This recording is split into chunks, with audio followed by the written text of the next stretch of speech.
Marriage is not a bed of roses, and it's not for little boys and girls. Having said that, it's to be noted that marriage will be what you make it. Both of you must be willing. Without much ado, here are some things that make a marriage work. 1. Marriage is to be conducted God's way.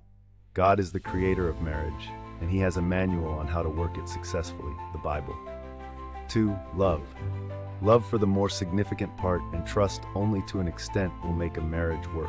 Many people believe a marriage cannot work without trust, but I beg to differ. I have my reasons. Love, unconditional love, is what makes a marriage work.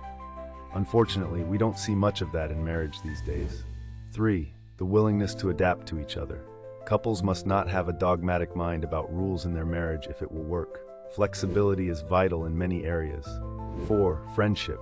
Couples who are friends first and foremost have a better chance of making their marriage work. 5. Prayer. The Word of God says, "Be sober and alert. Your enemy, the devil, like a roaring lion, is on the prowl looking for someone to devour."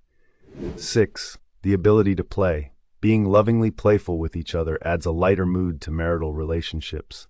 Gently touching, playing with each other, and saying things meant only for each other's ears create excitement.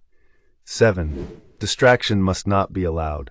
This can come in many forms: a career, a vision, a person, or anything that takes one's focus off their spouse. There are other points, but these help in a big way. Thanks for watching, following, and subscribing.